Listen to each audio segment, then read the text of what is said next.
Title: General Hospital Spoilers. Cyrus reveals the truth to Jason before he dies. Chapter 1.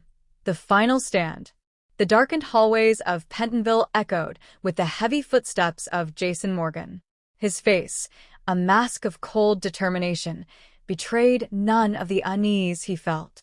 He had received an urgent message from Cyrus Renaud, the man he once considered his greatest enemy. Now, with sunny Corinthos gone and the power balance of Port Charles in constant flux, Jason had no choice but to hear what Cyrus had to say.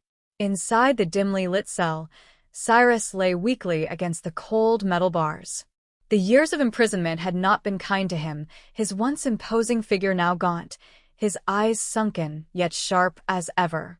"Jason," he rasped, a smirk playing on his lips. "I knew you'd come." Jason stepped closer, his stance rigid. "You said you had something important to tell me. I don't have time for games." Cyrus coughed, blood speckling his lips. "It's not a game. My time is running out, and before I go, you need to know the truth." Jason narrowed his eyes. "What truth?" Cyrus took a shuddering breath. "The man pulling the strings behind everything, the real boss who orchestrated the chaos in Port Charles. He's the one who had me set everything in motion." Jason's muscles tensed. "Who is he?" Cyrus exhaled deeply. "Someone you never saw coming."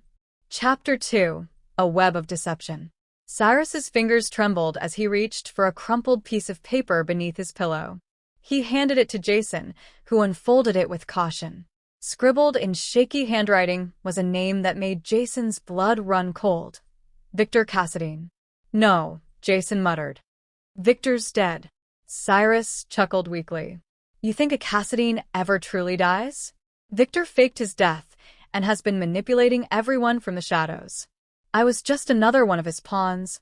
Jason clenched his jaw. "Why tell me now? What do you gain?"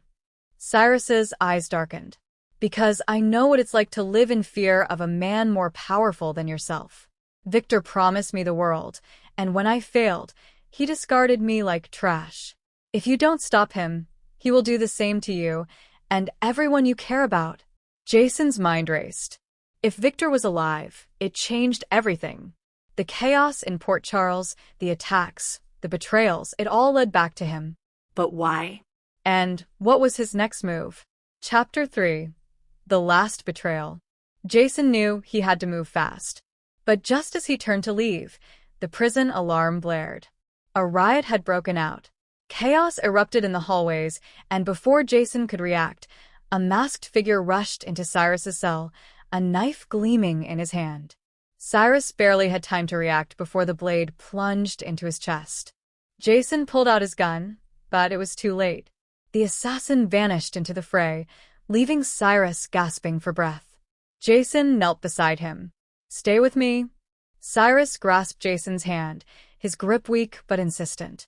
"Victor, he's planning something bigger. Watch out for." His body went slack, and his last breath escaped in a whisper. Jason clenched his fists.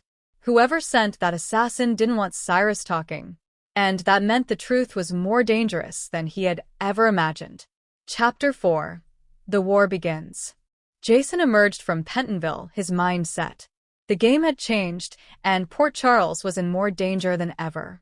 He had lost too many people, and he wasn't about to let Victor Cassadine continue his reign from the shadows. As he stepped into his car, his phone buzzed. A single text from an unknown number flashed on the screen. "You should have let him die in silence. Now you're next." Jason exhaled slowly, his grip tightening on the steering wheel. The battle wasn't over. It was only just beginning.